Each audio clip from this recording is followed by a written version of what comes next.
What's up, Spicy Guabi here. Today, we are taking an in-depth look at the Jurrac deck for the September 2011 Tengu plant format. The deck is actually quite a powerful choice for the format and can absolutely dominate if piloted correctly. I have topped two tournaments with it myself, and I got first in one of them. Unfortunately, as cool as an archetype as Jurracs are, Jurracs were overlooked and underexplored from a competitive lens. But rest assured, the deck is a very competitive and powerful contender for Tengu plant format and even most 2012 formats. This is my list that got third place in Tenguplant Takeover 6. And this is the list that got first in Tenguplant Takeover 7. Thanks to some feedback from the Tenguplant Town Discord, I made a few beneficial changes to the deck. I added Mind Control, which goes crazy in a deck with 11 tuners, and that's counting the fossil digs. I also made some slight changes to the side deck. By the way, if you're interested in this format, you should definitely go check out the Tenguplant Town Discord. Here is my current list, which I believe is even more optimal than my last two. I have cut Mirror Force to make it an even 40. Now let's get into a quick card by card. We play 3 Jurrac Waiba, 3 Jurrac Velo, 3 Jurrac Aiolo, and 2 Jurrac Dino. This is a standard lineup in most Jurrac builds for this format. We only play 2 copies of Jurrac Dino because it is the most situational of the main deck Jurracs. 2 Thunder King Ryo is a good monster that's worth being protected by your battle spells and your Veilers. Speaking of Veiler, it is a must-have 3 of in any Jurrac deck. Effect Veiler helps protect your Jurrac Velos so they will stick to the field, which is crucial to the deck's strategy. Effect Veiler can also stop Tour Guides and Venuses, which will in turn create openings for you to generate advantage off of your Jurracs. 3 Falsedig is a Rhoda for any Jurrac you need in the deck. If I open multiple, or if I open Falsedig plus a monster, I don't always shotgun my Falsedigs because the Jurrac that may seem optimal this turn might be a completely different Jurrac in a few turns when you need to use it. But if you know the opponent's on Thunder King, it's usually better to shotgun them. Every Jurrac deck needs 3 Rekindling and 3 Lance. Rekindling is a soul charge, and Lance is incredibly versatile. Not only does it allow you to trigger your Jurrac's effects, but it also doubles as a removal spell in a sense. It can also be used defensively to protect your monsters from spells and traps. Shrink and Book of Moon are just like Lance, minus the protection effect. And then we have the staple spells and traps, and I play bottomless because it provides removal and interruption to take care of threats. In the side deck, we have Maxi, which comes in against special summon heavy decks like Tenguplant. Royal Decree comes in clutch against those pesky control decks like Hero Beat, Gravekeepers, and Worms. DD Crow is to help against Grave strategies. MST comes in against those aforementioned control, more back row heavy style of decks. Puppet Plant is for heroes, which is a very popular deck this format. Closed Forest is for field spell decks, especially Gravekeepers, which is a tough matchup for Jurracs. Thunder King Ryo usually comes in against decks it is especially oppressive against, like TGs, for instance. For the extra deck, we have 2 generic rank 4s for utility. Direct Velfito is situational and rarely ever comes up, but it's very useful when it does. It's basically a Sasuke Samurai. If it attacks a set monster, Velfito pops it with its effect. Catastra and Librarian are the best level 5 synchros, and the deck can pump out level 5s very fast. The deck does not make level 6s, but Bryonic is there just in case it comes up. The deck can make level 7s very efficiently. I play AFD, Ancient Fairy Dragon, for field spells and defense. Black Rose is a staple, Urbellum actually comes up quite often in this deck with all the battle spells, and Scrap Archfiend is there specifically for skill drain. Jurrac Giganoto, or as I like to call him, Jurrac Gigachad, synergizes with the deck's main strategy and win con really well, which is why I play 2. One of the strengths of the deck is its late game payoffs when the graveyard is filled with Jurracs. Usually when I summon just one Giganoto, his attack is in the range of about 2,900 to 3,500. But the Giganotos stack, so if you have 2 on the field simultaneously, they both get boosted twice and can end up in the range of about 4,500 to 6,100 or more attack. Their attack is so insanely high that they can steal games out of nowhere, even inflicting so much damage that Gores can't even save them. Another utility that they have is that they boost all your other Jurracs, so they can beat over things and trigger your effects. Also, there are times where it's optimal to pass on a 3,300-ish body that I can protect from monster effects with Effect Veiler or protect from spells and traps with Lance. The 9s are Trish and Mistworm. Mistworm is actually really crazy in this deck because it can make level 9 so easily, and bouncing 3 cards on summon for free is pretty busted. It's like Trish without it's like Brio without discarding. I mean, it's a 9, but it's still really good considering how easy the deck can make level 9s. The way to play the deck optimally is to lean into the deck's strengths. What makes the deck good is its consistency, a powerful late game payoff, and that every Jurrac essentially gets you another Jurrac. Also, the deck is insane in the grind game, and it can turbo out Trish insanely fast and very easily. It's not unusual to get Trishula out as early as your second turn. All you have to do is maintain a Velo for a turn, then normal another Jurrac, and resolve a Guaiba. Be aware of what the deck's weaknesses are and play around them to the best of your ability. The deck is quite grave reliant, so things like Crow can hurt. The deck makes a lot of its pushes in the battle phase, so things like Battle Traps and Honest can hurt as well. Jurracs do not have too much removal outside of battle spells, some synchros, and your trap lineup. Remember to think of your battle spells as not just a tool for plussing, but also removal, and use them very carefully. Outing defense position monsters like Gravekeeper Spy, Snowman Eater, or defense position Chaos Orc can be quite challenging. Jurracs perform well against combo and mid-range style decks that do not play that many trap cards. Jurracs also perform well against decks that leave weak monsters in play. Also, Jurracs eat Tengu up, so decks that play Tengu are usually a good matchup for Jurracs. The deck struggles against control style decks that play a lot of traps. Also, Jurracs can have trouble against a deck like Hero Beat where all of its normal summons are 1800 or higher. A deck like TG Stun is an interestingly balanced matchup because Jurracs walk all over every single monster in that deck, but the traps can be troublesome. But once you side in your role decrees and MSTs, the matchup is very much in your favor though. The game plan is to maintain field presence with Jurrac Velo. Then, over the course of the duel, you fuel the graveyard with Jurracs, at least 2 level 4s, and as many Aiolo as possible. Then, get into the grind game. Then, overpower your opponent with powerful rekindling plays. Trishula is sorta like the boss monster of the deck, and like I said before, it's super easy to summon and gets you so far ahead in card advantage. You don't even need rekindling to summon Trish half the time. You want to get a Jurrac Velo on the field as quickly as possible. Then, you must protect it at all costs. Forbidden Lance will protect it from traps, Gemini Spark, Dark Hole, etc. Effect Veiler will protect it from monster effects like Caius, Scrap Dragon, Brionic, BLS, etc. You need to always hold your Effect Veiler for when they try to out your Jurrac Velo. The only other time that's as good for Effect Veiler is when they summon Tour Guide, because that becomes a free value for your Jurracs to beat over. You need to force the opponent into a position where the only way they can deal with Jurrac Velo is by attacking into it. When they do attack into it, make sure that after the last attack, you float into an Aiolo. If they decide not to attack the Velo, then you can always crash your Jurrac Velo on your own turn to fill your graveyard. Whenever possible, you need to get Aiolos out of the deck. So for example, floating with Jurrac Velo needs to always end in an Aiolo, so your rekindling plays will be explosive. But also, when you use Guaiba, if you have the target in grave, bring an Aiolo out instead of that target. Same thing with Falsadig. If you have the monster you want in graveyard, just search Aiolo instead. If you play like this, you will get 2 to 3 Jurrac Aiolos in the graveyard very quickly.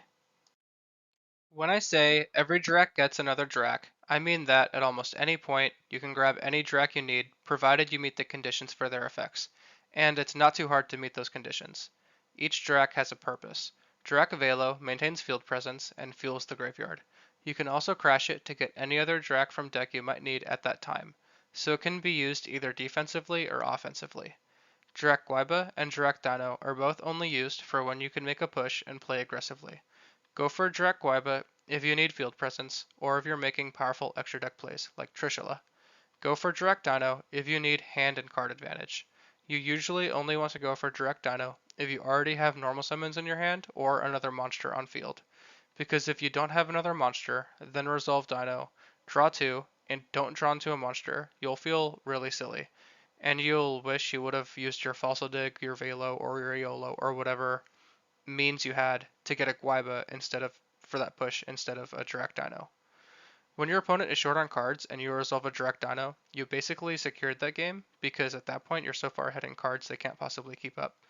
Both Guaiba and Dino are good, you just gotta know uh, which one to use at what time. Jurrac Aiolo can revive any level 4 or lower Jurrac from the graveyard except itself. You're usually using other Jurracs to get your Aiolos into play, so your kindling plays will have as much value as possible. But if you open Aiolo, that's great. It's essentially another copy of any other Jurrac you opened.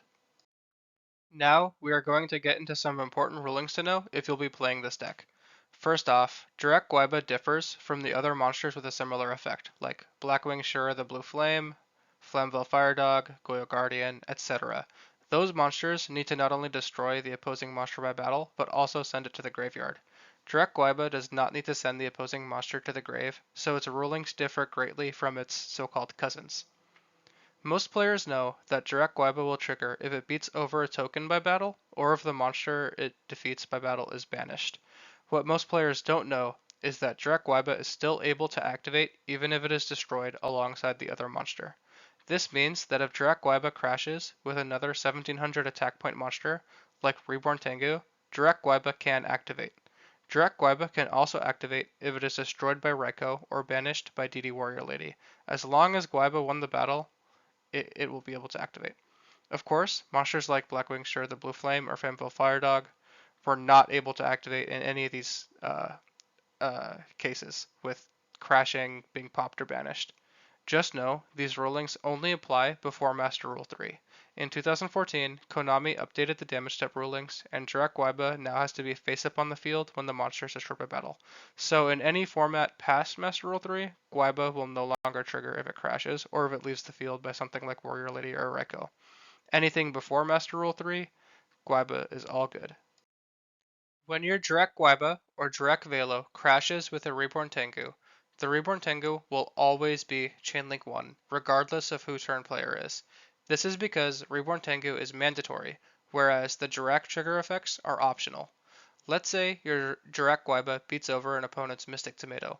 Then Jurrac Guaiba will be Chainlink 1 and the Tomato will be Chainlink 2 because they are both optional effects. But you are turn player, so Jurrac Guaiba will be Chainlink 1. Jurrac has never had a reprint with PSET, also known as Problem Solving Card Text, so just know Aolo tributes itself for cost and targets a Jurrac engrave. You can and almost always should use priority with Aolo's effect, so it can dodge things like Effect Veiler. Jurracs do really well under skill drain, and it's definitely a good side deck option. 3 of the 4 main deck Jurracs work perfectly fine under skill drain. Jurrac Dino and Jurrac Aolo both tribute themselves for cost, so they both resolve when skill drain is active. It is similar to the Dino Wrestler Pankratops versus skill drain ruling that plenty of modern players are familiar with. Jurrac Velo is a recruiter, so it definitely works under skill drain. The only one that does not work under skill drain is Jurrac Guaiba. Unless Jurrac Guaiba crashes, in which case it will work, but most times Jurrac Guaiba will not resolve under skill drain. For Shrink, it says that the monster's original attack is halved. Shrinking a Gorse token will make the attack become 0, so that's good. You could shrink a Gorse token. But do not ever shrink a Tragodia. While its original attack is 0, Trag's attack would become 0, but then its continuous effect to boost its own attack will apply. So basically, Shrink does nothing. So you do not want to shrink a Tragodia, because that continuous effect to boost its attack is a continuous effect. So you'll set its original attack to 0, and then Tragodia's continuous effect will continuously apply, and your Shrink basically does nothing. Also, know that shrinks do not stack. So for example, if the opponent controls a Caius and I shrink it, its attack will go from 24 to 12. But if I shrink it again, it'll stay at 12. You can't like double half. It won't go to 6. So there's no point in activating 2 shrinks on the same monster. Just know that so you don't end up wasting a shrink. Alright, now let's get into some replays to see what the deck can do.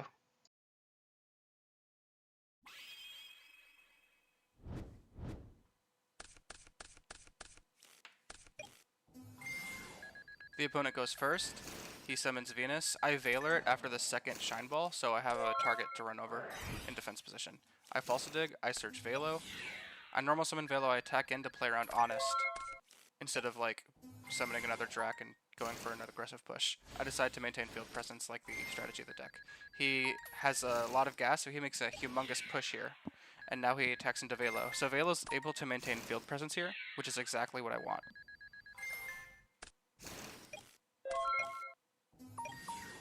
Here I go on the clapback and I'm able to dismantle his board. I'm able to take care of some of his threats and establish a good position by getting a lot of Aeolos into play. And I'm able to come back with Rekindling here and make 2 Synchros to help pick apart his board and recur advantage.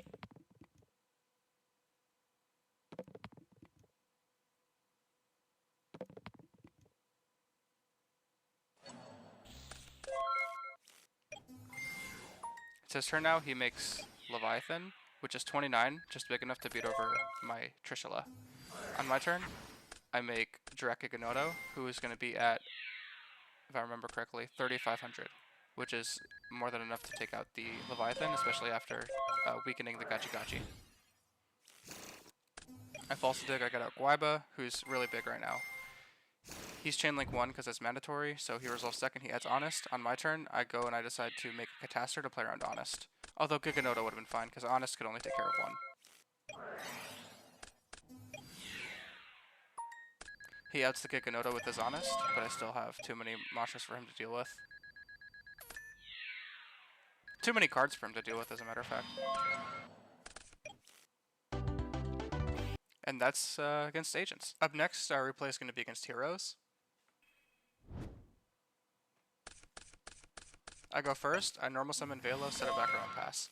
He attacks into it with his Alias, which is exactly what I want. I'm able to get Naolo out of the deck and into the play. So now I heavy, clears back row, chain my book to set his monster, and now I go for a pretty strong play here. I have the Velo for field presence, and I'm able to beat over his Alias with Dino, so in the end phase I can draw 2. So now I'm pretty far ahead in cards. He normal summons Thunder King, beats over Velo, which is exactly what I want. I'm getting more Aeolos into play. He thinks Thunder King can negate it, but it actually cannot. I tell him that, so it works out. I crash my Velo to get my Guaiba out of deck, so now I can go for an aggressive push. I wait for the damage step to activate Shrink, and now Jurrac Guaiba can get Aeolo into play. Here I make Librarian, he warnings it. Now I false dig for Velo. I think that was probably the wrong time to warning.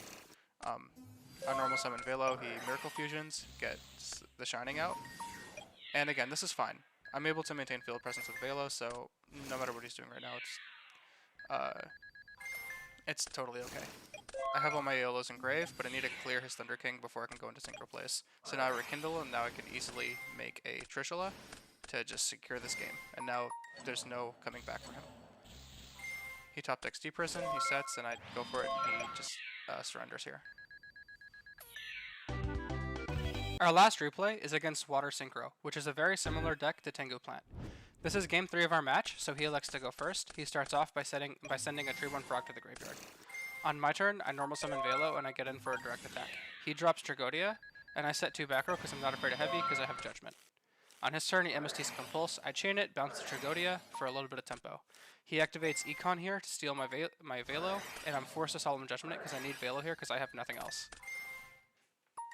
On his turn, he activates 1-for-1, pitching Trag. Now I have to maxi here because he committed resources into a special summon play. And I stopped him at the perfect time because now I can get in with Jurrac Dino and make an aggressive play and draw more cards. And that's exactly what I do. I draw 2 and pass. On his turn, he revives Treeborn and he Foolishes for Bulb to make some synchro plays. And here he's about to make a really aggressive push. And I'm not really worried because I have 2 effect Veilers, so I'm able to maintain my field presence with Velo. This is a really good spot to be in because no matter what he does, he can amass all this advantage. He's not breaking through my Jurrac Velo. So this is exactly what I want. And now he pitches Brio, and he look at how many resources he allocated, and he wasn't able to break through Velo because of my effect Veilers protecting it. So he's going to try to get through. And here he attacks with Tengu. Tengu and Guaiba crash, and I get an Aeolo out. Even though I don't even have Rekindling yet, I still want to get those Aeolos into play, so when I do have Rekindling.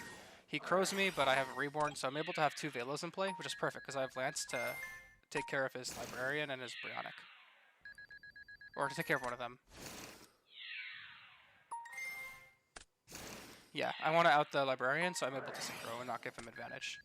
So here, I'm able to completely dismantle his board, just with 2 Velos and a Lance.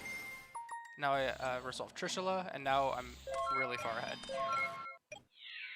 I attack directly, put in some damage, apply some pressure, and I have Crow and Veiler, so I was able to completely turn that around. But he Reborns and Mind Control, so here I misplayed. I probably should have saved that Crow, because Ronin I don't think was going to really be that threatening. I messed up, and now I'm in a pretty bad spot. And he has Grab Dragon, but luckily I have the Veiler to protect it, which keeps me alive. And I top deck Rekindling, so now I'm just able to pop off. And that was the only Rekindling I saw the whole game, so it worked out. And yeah, now I'm able to make double Jurrac yugioh. I opt for double Jurrac yugioh instead of something like Mistworm because I'm able to play through enemy controller. Because he would have changed Econ to put my Mistworm in defense, and I wouldn't have been able to kill him. I would have given him another turn. But Double Giganoto is able to push through that, because even if he Econs one of them, I still have the other one, and they just had so much attack that I was in such a good spot. Now take what you've learned and kill it with the most base deck of Tengu plant format, Jurracs.